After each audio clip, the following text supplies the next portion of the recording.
This video was recorded prior to the San Diego Comic-Con announcement of the Ultraman Blazar Mill Creek set that includes the Ultraman Blazar movie. So please disregard what we say about we hope it comes out soon because we know it's coming out in October. Enjoy the review. Wrapping up these reviews soon, but we have episodes 20 and 21 of Ultraman Blazar. Another really two great episodes, but very different. Yeah. The first one was like kind of like a horror movie. Like I wasn't expecting the villain to pop out the way it did. Oh, out of the cave? Yeah, I was like, holy crap. Yeah. Like, that happened. Yeah, the first one is about they're called Zugugan. Yeah. They're like these I guess it's sort of like cicadas almost because they do chirp. Yeah, I think that's the vibe that they were. Yeah, because they have like chrysalis They're like down these below like the big earth and insectoids, and it's like a swarm of them in this cave where near Teraki's hometown. He gets called while he's at Scarred, saying that his father collapsed. He returns home, and it turns out it's just like a trap for his dad and his brother to be like, "We think you should leave the armed forces and get married." yeah. And he's like, "I'm not doing an arranged marriage." They're like, well, Yeah. what are you even doing there? Like, you don't have kids. Like, it's like a very, like, I guess, like, that shows, like, here in America would be like, who needs to get married? Some people are like that. Like, Yeah. they're like, who the hell does an arranged marriage? It's still a thing in cultures. I have somebody, not that I work with, but he's sort of like a rep that comes in. He's somebody that was from an arranged marriage, and there's No, different one of my cultures. coworkers is in arranged marriage. Yeah, it's a thing, And she loves it. yeah. You know. But yeah, they're like, yeah, you should leave the armed forces. You're not doing anything with your life there. Like, it's kind of like, whoa, all right, quit your job Yeah. and get married. Yeah, because it's just like, you're not doing anything, are you? Yeah. And he's like, well, kaiju occurrences are on the rise. And he's just like, Well, yeah, exactly. So what are you yeah. accomplishing? Yeah, you haven't stopped anything. It's getting worse. Yeah. But yeah, it turns out he had collapsed in the fields. He had really collapsed. He finds out later on. But due to anxiety attack, not Yes. because of, So, like, you kind of, like, see, like, the father, like, the whole time, kind of, like, he's a little rattled and stuff like that. And, he's kind of, like, skittish when he sees the dirt drained, because that's what these creatures do. They get a report of, like, oh, like, the fences are all messed up, and yeah. the crops failed, and the dirt's Yeah. all messed up. They go investigate Yeah, it. his father's a farmer, as they've shown in the previous episodes, where he brought the tomatoes and stuff to try to get him to Gento to get along with Yasunobu, and so they're from a farming town, and so right now the farming town's in danger. Farms are being destroyed. They're closing down because something is pulling the nutrients, the nitrogen, out of the ground. So Teriyaki is like, oh, let me just go see what this chirping's about. They head into the woods, and then they come across this cave, and they're like, was that there before? And his dad's like, no, I've never seen this here. And then all of a sudden, boom, out the cave comes this kaiju and attacks him. And they're not huge. They're like They're like slightly person man-sized. size. You got to think A almost little bit bigger. Think of the Meganulon and Rodan. They're about that size. They're man-eaters, Yeah. Would be like approaching a buffalo almost, I would say. Yeah. They're Yeah, huge. but then, like, Yasunobu was, like, going, like, hand to hand. Obviously, he's not winning, but he's, like, trying to fight this thing off. Yeah. His dad, like, kind of sees him, like, you can tell, like, the switch flips in his dad, and he's like, oh, this is what he does. Yeah. And, like, the dad's, like, he breaks his stress, anxiety stuff, and he's, like, trying to fight the monster. He's, like, breaks a stick over it, Yeah. and, like... And he They're like just sends a about to- video to Scarred, and they're like, "Oh, Yeah. he's in trouble." So they deploy, and they show up just in time because the dad and him are about to get surrounded. And Yeah, and that's where one of the, like, kind of comedy moments is, like, they're practicing this, like yes. like all those, like, school PSAs, but for kaiju. yes, because it's part of their punishment for defying orders. Yes, I've got the episode ordered with that. This is a running gag for the next episodes. Is this thing? And He's like, well, how are you going to get permission to go on this mission and deploy? And he's like, easy, beg for permission later. but then in the subtitles, I guess the actual translation. Beg for forgiveness. Yeah, he goes beg for forgiveness, but in the actual subtitles, it's just like retroactive approval, which again is it's easier to ask for forgiveness than permission. Yeah. It was pretty funny. So, just as soon as Yasunun was about to get eaten, Scarred comes in. They start shooting down the bugs, and they make a retreat. And one of these things with these creatures is they like spit out this like it's like a sticky like the sticky substance that kind of turns into kind of like a rock. It gets really hard really quick. Yeah. And that's what they kind of examine to be like, hey, this is like full of nitrogen, and that's what's zapped from the ground, which is one of the three nutrients that you need for plants is nitrogen, potassium, calcium. Yeah. So no phosphor, but anyway, that doesn't really matter. Basically, so their like whole cave is coated in that stuff too, and they're like, "Oh, what are they doing with this cave?" So the cave, they figure out, like, because it's coated in this mucus, it's like super strong and hard. It's basically like they made a bomb shelter. Like, oh, what are they protecting? It's the nest. Yeah. So they're like, "All right, we can't attack it from the outside because it's too strong." So they deploy Earth Garon, and they kind of drop him down into the cave. They blow a giant hole in a mountain and then go into the cave. Yeah. And there's some pretty cool scene. Yeah, right here. And the whole shot is like really like when Earth Garon's fighting they find like the big like queen in there.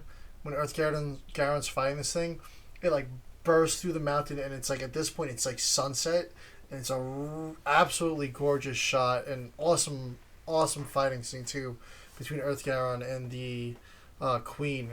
Especially like I said, when they burst through the mountain, I'm like, oh, that's probably one of my favorite shots of the series so far.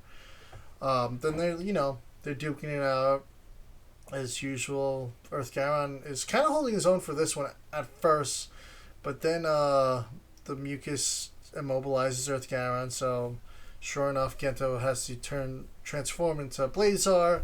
Blazar's fighting along, and then his foot gets stuck as well from the mucus, and that's when they discover there's an egg in the nest, and the chirping was to warn the other Zuzugans of any danger or people approaching. So at this point, Blazar's leg's stuck, now his hand's stuck, and Emmy's like, well, if we use the chirping to warn of danger, let's just blast it out to distract him. So they blast the warning chirp, and sure enough, it stops Zuzugan for a second, and it gives Gento the chance to use the Fire Dran coin, and the fire destroys the mucus shell around him, and he quickly destroys the queen, and then they blow up the nest. And it's a really quick ending. Teriyaki's out. It's like, oh, now I realize what you do is more important than forcing you to settle down with and start a family. And then the Scarred crew is like, all right, now what are we going to do? They're like, well, now for doing this, we have to perform this thing not just once. We need to perform it in all 47 prefectures. So now they got to do what to do when a kaiju appears 47 times. And then it ends on a shot of Teraki's dad in the field, and he's like picks up like a pile of dirt, and you can tell it's like really like black and like full of nutrients. And he's like, "Oh, this is the land my son fought to defend." Yeah, and, like, that's the end of that's like the end shot of. You kind of tell like, yeah, their relationship is like fully repaired now. Yeah, he's like, all right, yeah, you don't need to quit the defense forces now. You're doing something important, I guess. Yeah, but yeah, they are stuck in this what to do when a kaiju attacks. Yeah, so next episode they're right back to it. Yeah, they're right back in it. She's got Emmy's got the gray wig on because she's dressed like a housewife, like a grandma with like an apron and stuff. And next episode's a bit of a different paced episode, so it kind of opens up, and there's a bunch of top brass all watching Earth Garon with his Mod 3 pack on, and that is going to be the Uranus drive. Uranus drive. Uranus drive. It's basically like a. It looks like he's got a jet strapped to his back. There's wings, and it's like almost like a triangle.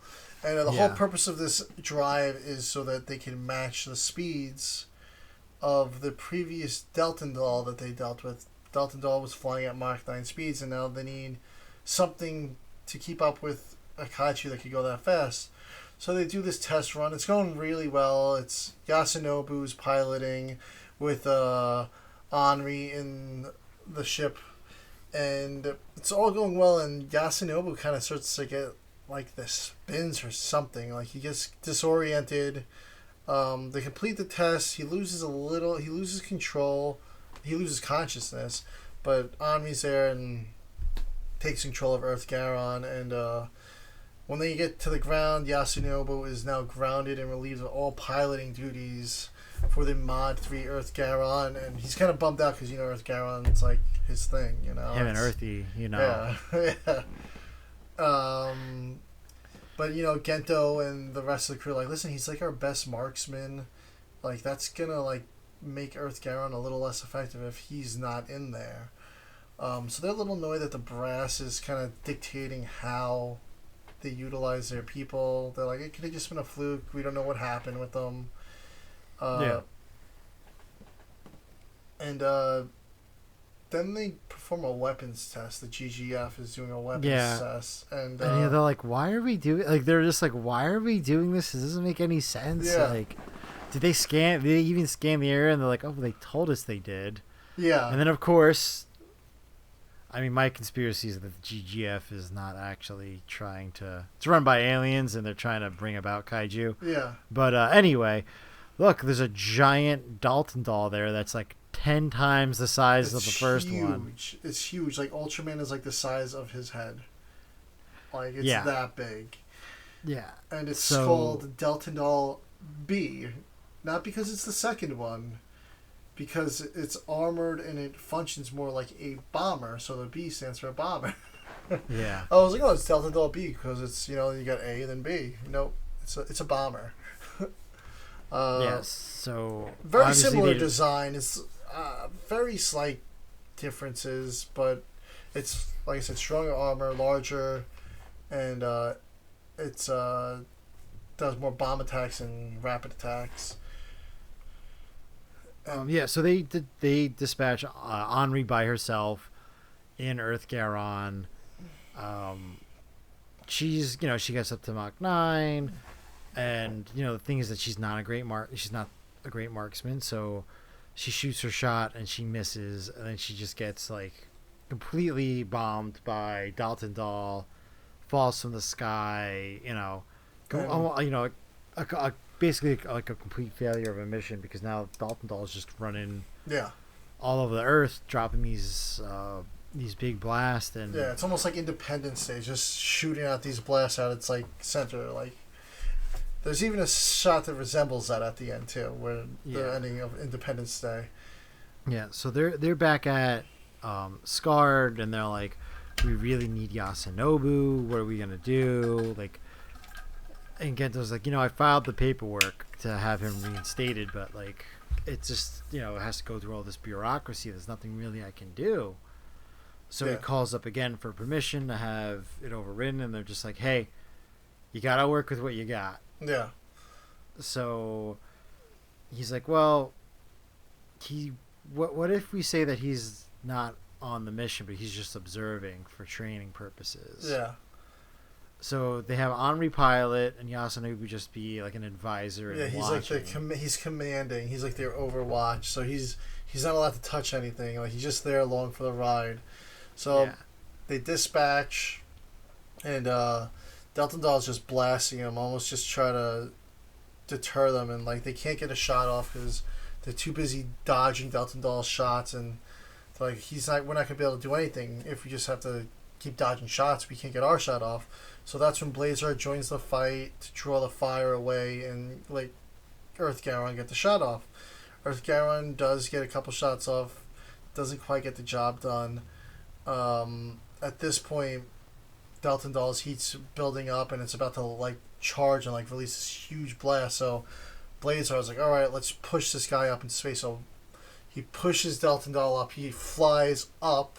Like, it's almost like I said, it's almost like Independence Day. You see a huge beam in the middle, and Ultraman's just flying straight up into it. So he's pushing Deltandal up further into the atmosphere to prevent Deltandal's blast impacting the surface of the Earth.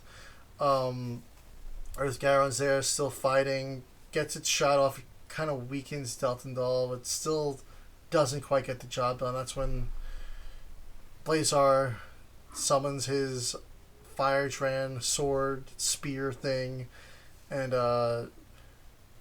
Garon tees up a shot again. Blazar slices its head and then does this huge epic blast slice straight down the middle and just basically cuts him in half from head to toe, and that's the end of the fight.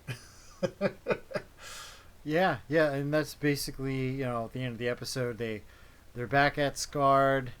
They're getting ready for what to do when a kaiju attacks. And they're like, "Oh, we're almost done, right?" Yeah. And he's like, "Yeah, we only have 36 about another 36 more to do." Yeah. We had 11 out of 47 done. So I'm sure this is going to be like the ongoing gag for the rest of the season, I would assume.